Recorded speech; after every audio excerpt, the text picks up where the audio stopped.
Shalom, salam sejahtera bagi kita semua, saudara sekalian yang dikasihi oleh Tuhan. Pada kesempatan ini, marilah kita merenungkan kebenaran firman Tuhan dengan pokok bahasan Yesus disunat dan diserahkan kepada Tuhan. Firman Tuhan yang terdapat dalam kitab Lukas pasal yang kedua, ayat 22 sampai dengan ayat yang ke-24.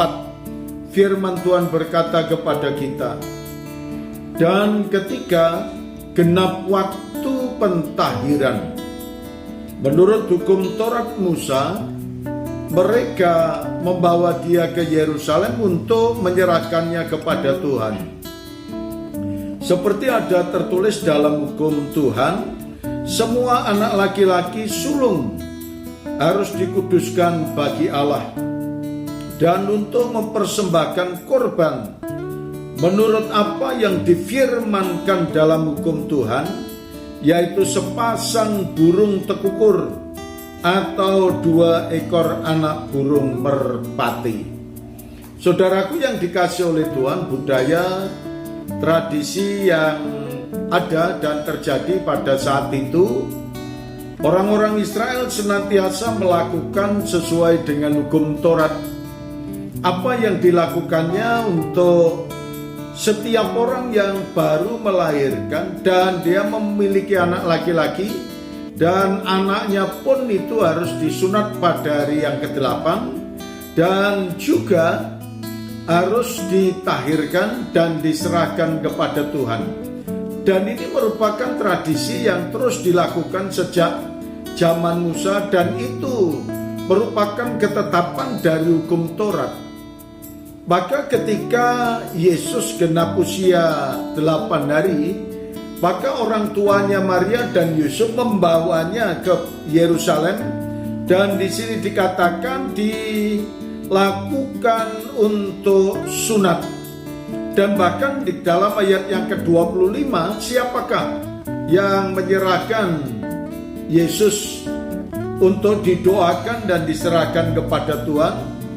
Dalam ayat yang ke-25 firman Tuhan berkata kepada kita, adalah di Yerusalem seorang bernama Simeon. Ia seorang yang benar dan saleh, yang menantikan penghiburan bagi Israel. Roh Kudus ada di atasnya.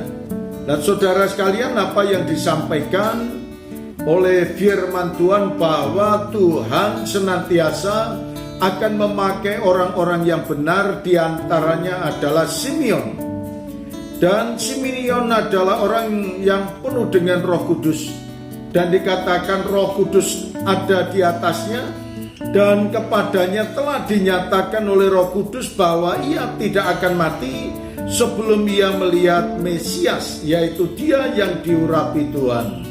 Dan saudaraku yang dikasihi oleh Tuhan, bahwa sabda Tuhan mengatakan kepada kita bahwa Simeon tidak akan meninggal sebelum melihat, dikatakan, Sang Mesias.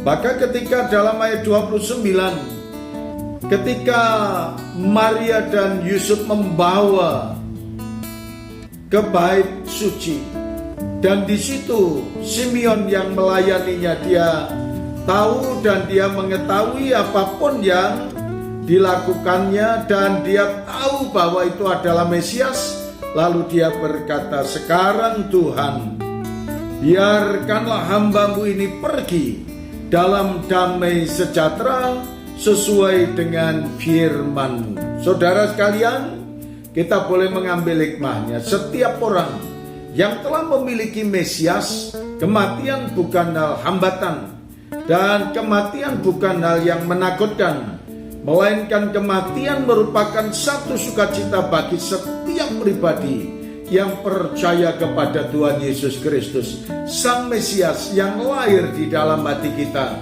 yang lahir dalam hidup kita, yang menyelamatkan setiap orang yang percaya kepadanya. Maka Simeon berkata kepada saudara dan saya, "Sekarang Tuhan, biarkanlah hambamu ini pergi dalam damai sejahtera sesuai dengan firman-Mu." Terima kasih Tuhan Yesus. Kami mengucap syukur oleh karena kebenaran firman-Mu, dan kami boleh belajar dari pengalaman Simeon, orang yang taat kepada Tuhan, orang yang setia kepada Tuhan. Berkati semua anak-anak-Mu, dan kami mohon penyertaan-Mu dan berkat dari Allah Bapa, Putra, dan Roh Kudus tercurah kepada semua anak-anak-Mu. Dalam nama Tuhan Yesus kami berdoa. Amin.